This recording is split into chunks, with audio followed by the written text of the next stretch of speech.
Tim, I want to ask you, it's Hispanic Heritage Month. Yeah. Have you heard that? I don't know what a Hispanic is. That? Yeah, that's what I was going to ask you.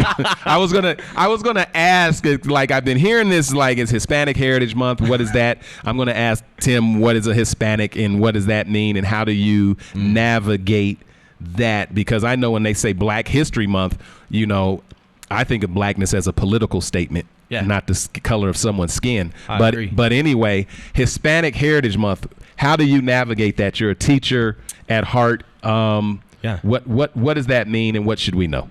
Man, well, first of all, you should know that Hispanic was a word invented by the United States government in the 1970 census. 12 people in a room in Washington, D.C. sat and decided to call my people Hispanic when we had no idea what that word even meant. And it's also really deeply problematic because Hispanic only has to deal with Spanish heritage. And look, yeah, you know, I'm not going to deny we have, you know, cultural proximity to Spanish culture. We have linguistic proximity to Spanish language, right? But the Spanish didn't eat tortillas. The Spanish didn't eat green chile. The Spanish didn't eat beans, right? And I've been eating beans, rice, and green chile my entire life. The people who ate foods like that were people who were indigenous to this area. And so there is a revisionist element to your point, right? That if we're going to treat blackness as a political statement, I would treat brownness in the same way, right? So you could call it Brown Heritage Month, right? Yeah. But I also think, you know, folks are using Latino more and more. Folks are using Latine, Latinx, all these pieces. What I try to say, I'm a Chicano, right? That's what I was going to say. When I grew up, it was blacks and the Chicanos. Like, they were just related. Like, who is that? The Chicanos. The Chicanos live over there. Yeah, the Chicanos and the blacks, they'd be like, what's up, bro? They'd be like, what's up, SA? Like, we all family. Dead ass, yeah. No, and so Chicano's kind of a unique spin on that piece too, right? It does mean, you know, proximity to maybe a colonial heritage, these other things, but it's also a reclaiming to say, you know, yes, we are the things we inherit in our history. We are also the things we choose to change right now. And so I think there's a uniqueness. What I would say is I always say my people are bigger than a word. Okay. Right? That we are bigger than a word. Right. Brother Jeff, across the United States, Latinos, brown folks, Hispanic, Chicanos, what you want to call them, we are the largest racial minority in the United States. We are the second largest racial group outside of white folks. Yes. And by 2046, the United States will be a majority non-white country, which means that it's going to be folks like you and me that are the majority of this country, and my group of folks are going to be the largest group, which means that how we determine ourselves, how we build our identity, what institutions, what we demand of our society is incumbent upon us because we're a uniquely young population too, to our point earlier. The average age of a Latino in the state of Colorado is 12 years old. Wow. 12. 12? We can't even vote yet. We can't even vote yet, but 56% of Denver public schools, 60% of Aurora public schools, 66% of Pueblo public schools, 68% of Greeley public schools were brown. Wow. And so what that means is we are about to step into our political power. We're about to be what we can actually be and influence in society. And don't get me wrong, there are a lot of my folks who are on the wrong side of the fence too, right? And but I do think that I think about the Kendrick Lamar lyric where he says, you know, fighting for your rights even when you're wrong. Man. And, you know, I think that we just have to give our folks as much opportunity and consciousness to let them make their choices so that we can get something a little bit better that works for folks like us, and more importantly, that works for all oppressed people. It can't just work for Latinos during Latino Heritage Month. Exactly. It has to work for everybody, for women, for trans folks, black folks, brown folks, for Palestine, for all kinds of other folks. What got you so involved politically, socially? You know what I mean? I'm talking about at the level that you are. Was it like the Black Lives Matter? Was it George Floyd? What was it? What was it that got you so engaged? Yeah. So, I think I'm looking at the sign over here about not one more. I think gun violence is a pervasive issue for a lot of folks our age. It's definitely a piece that has opened a lot of folks and exposed political mechanisms, systems, beliefs, right? Those operating pieces. But I would say, you know, I went to college in Greeley, Brother Jeff, at UNC. And I graduated high school 2015, started going to college in Greeley. And quite literally, Donald Trump came and campaigned in Greeley 2 weeks before the 2016 presidential election. And he's going to be here Friday in Aurora. Oh, Jesus Christ. Okay. This is a free think zone, and so we could just say, fuck Donald Trump. And that's what we got to say.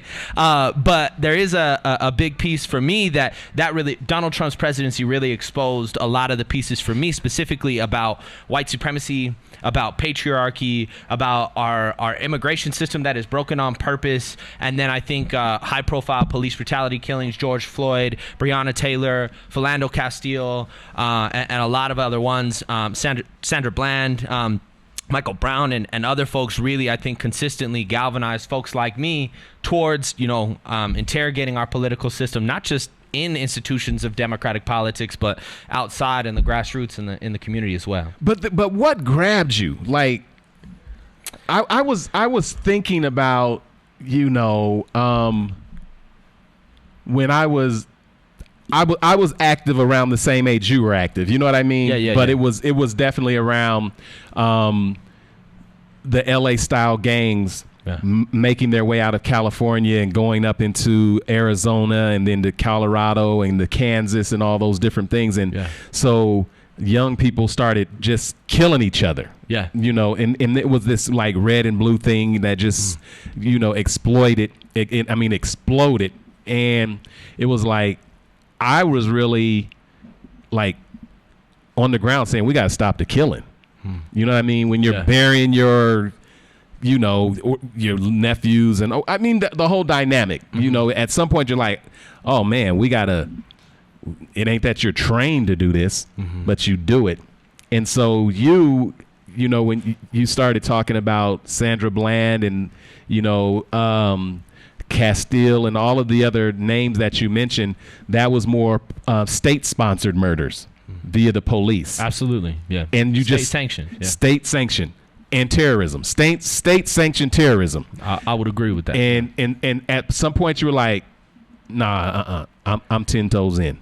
I think that was big for me. The first time I ever organized a protest, organized a rally, organized anything publicly was after Donald Trump's presidency. One of the first things he did was he rescinded the DACA program, right? Deferred action for childhood arrival. It's for folks who come here whose parents might be undocumented immigrants. If you come as children, we offer you a temporary work, education permit. And Donald Trump rescinding the program was a huge thing for me because I was working, at the university with a lot of undocumented organizations. It was the first time I ever publicly organized or did anything in community. And it was all because I was in Greeley, Colorado. And look, a lot of folks kind of hate on Greeley for unfair reasons, right? They say it smells like cow, and that there's a lot of immigrants there, though. But it is a brown town, brother Jeff. Yes, it is a brown town full of immigrants from not just Mexico and Somalia, Ethiopian, absolutely. Folks. And so Greeley, I think, was uniquely positioned to have a conversation around the immigrant rights movement and what that meant for something like DACA. So we organized this Facebook event, and we were like, we're just gonna have a rally on campus, and we thought and Rudy Vargas is his name. He's now the director of the Cesar Chavez Cultural Center and he runs the Dreamer Engagement Program for undocumented students. Wonderful mentor of mine. And basically we were in his office and he's like, hey, we should do something. And I was like, I agree. So we put this Facebook up, put this event up. We thought 50 people were going to come, and we had over 1,000 folks in Greeley, Colorado marching around. This is 2017. And so I became more organized, more deeply with like organizing. I remember you coming to a protest I'd organized up at CSU when that girl, Leanna Kaplan, wore blackface. Yes. And we organized at the student government to condemn it as an act of hate speech. Right? Yes. We worked on, I helped, with a lot of the grassroots organizing on that, helped them write the resolution, helped them, So I feel like I kind of naturally fell into this organizing place, but I was raised around, all kinds of folks who were organizers that collected petition signatures, that believed in things and stood up for it. And so it was something that was given to me, but took me a while to come into my own too. Well, it's really fascinating because I think society sometimes loses focus of all the great work that's being done. Totally. The activism that's taking place, and they say, well, the young people aren't this, or the young people have always driven change. That's it. Look at every movement, and if it wasn't for the young people, I'm talking about high school, college, going out with, I would say reckless abandon. They don't have a mortgage. They're not even thinking about all the stuff that slows you down. You got a lot less to lose, right? But you see a world that's like, man, I don't like this. I'm going to do something about it. Oh yeah. And I'm going to be on the front lines. And that's what you've been doing. And it's amazing because to see the activism that you have been involved in, now you're like a seasoned professional. You're like at your age, like but you're like a vet. Maybe. I mean, you're getting there because remember the next group that's coming up, they're 16. Oh yeah. Oh, yeah. They're 17. Well, and I hate to say this, Brother Jeff, but like folks call me a radical, right?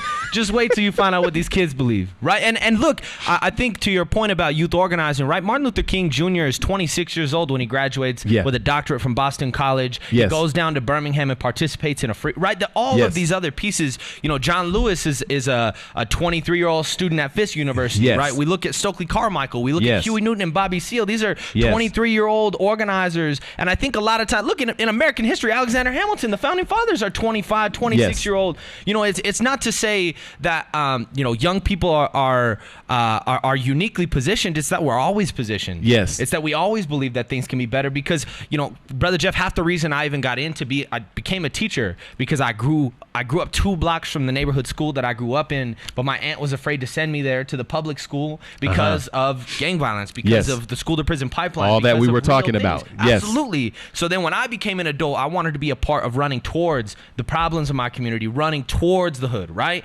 And so I went and I became a teacher and believed in those things because I do think that it's a difficult thing for folks to do. You know what I mean? But I really, really, really think that the more that young people are stepping into their power, the more the world will change. When we look, it's not just here. It's in the United States. Look at the youth movement with Palestine and what's happening with encampments. And we're having the first conversation about American war on a mass public scale since the Vietnam War, which was ended by youth organizers. Right? We look at places like Kenya and other countries that are experiencing radical organizing and you know, literally like young people on social media. I'm trying to think of the country in Asia. I'm losing it. It might be Bangladesh, but I don't know.